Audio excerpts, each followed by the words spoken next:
If you try to summon a demon, make sure you follow the instructions carefully. It was supposed to be a joke. A stupid, harmless joke. My roommate Tyler was always trying to outdo me when it came to dares. First, it was sneaking into the old abandoned factory on the outskirts of town. Then, it was camping overnight in the supposedly haunted woods. But when he suggested summoning a demon, I should have drawn the line. Instead, I said, "You're on. I mean, come on. Summoning a demon?" It was ridiculous. The kind of thing you see in bad horror movies or read about in creepy forums online. Neither of us believed in that sort of thing, but we thought it would be hilarious to try. The ritual. Tyler found the instructions on some sketchy website, the Dark Compendium of Occult Practices or something equally edgy. The page was filled with melodramatic warnings. Only the foolish tamper with forces they do not understand. We laughed it off. The steps were simple enough. Draw the summoning circle using chalk mixed with ashes from burnt wood. Place 5 candles at precise points along the circle. Write the demon's name, Velthazar, in goat's blood on a piece of parchment. Chant the incantation exactly as written. The materials weren't hard to gather. Tyler borrowed some chalk from the art supply store. The ashes came from the fire pit in the backyard. The goat's blood. Okay, we cheated and used red food coloring. It was all set. The basement. We decided to perform the ritual in the basement. It was dark, damp, and creepy. The perfect setting for something as absurd as this. The circle was a mess of uneven lines and smudged ashes, but it was close enough. Tyler lit the candles, their flickering flames casting long shadows on the stone walls. I held the parchment, trying not to laugh as I read the incantation aloud. Velthazar, Master of Shadows, hear our call. From the abyss, we summon thee. By this circle, by this name, we bind thee to our will. Nothing happened. We waited, holding our breath, but the only sound was the faint dripping of water from a leaky pipe. See? Total bull. Before Tyler could finish, the candles flickered violently and a sudden gust of wind snuffed them out. The basement plunged into darkness. The presence. Very funny, Tyler, I said, fumbling for my phone to turn on the flashlight.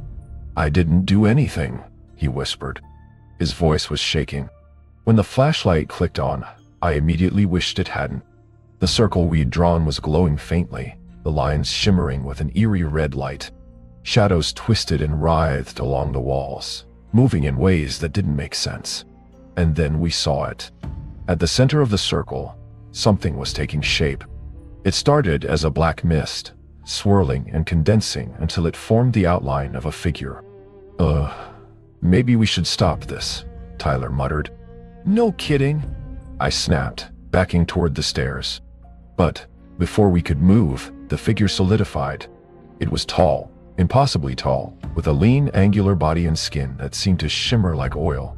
Its eyes burned with an unnatural light, red, piercing, and full of malice. It smiled, revealing rows of sharp, jagged teeth. You called, it said, its voice deep and resonant, echoing through the basement. The mistake. Tyler and I stood frozen, our minds racing. This wasn't supposed to happen. This was a joke, a prank, nothing more. Hi? I stammered. The demon's eyes narrowed. You dare summon Velthazar, yet you greet me as if I am a common house guest.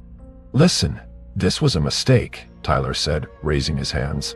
We didn't mean to actually summon you. Velthazar tilted its head, its smile widening. A mistake, you say? Perhaps you should have read the instructions more carefully. What do you mean? I asked, though I wasn't sure I wanted the answer. Velthazar gestured to the parchment in my hand. I glanced down and immediately felt my stomach drop. The chant. I'd mispronounced one of the words. Instead of summoning and binding the demon, I'd summoned it and freed it. The bargain. Velthazar stepped out of the circle, the glow fading as it crossed the boundary.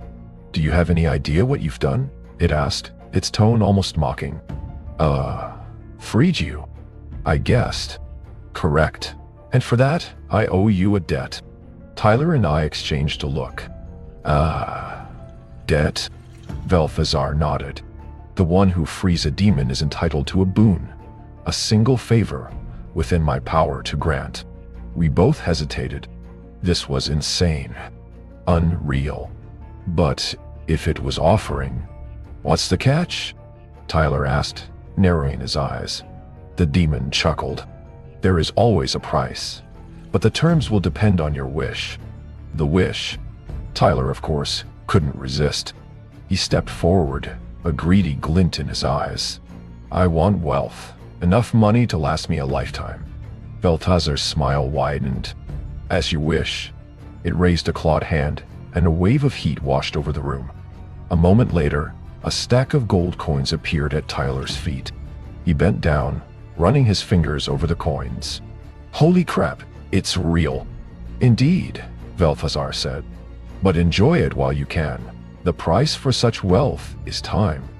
Before either of us could react, Tyler let out a choked gasp. His skin began to wrinkle and sag, his hair turning white as snow. In seconds, he aged decades, collapsing into a withered heap. No! I shouted, rushing to his side, but it was too late. Velthazar turned its burning eyes to me. And you, summoner, what is your wish? The escape. I scrambled to think of a way out. Wishing for something would only end in disaster. I don't want anything, I blurted. Velthazar laughed, a sound that seemed to shake the walls. Then I will take what I am owed. Before I could run, its hand shot out, grabbing me by the wrist.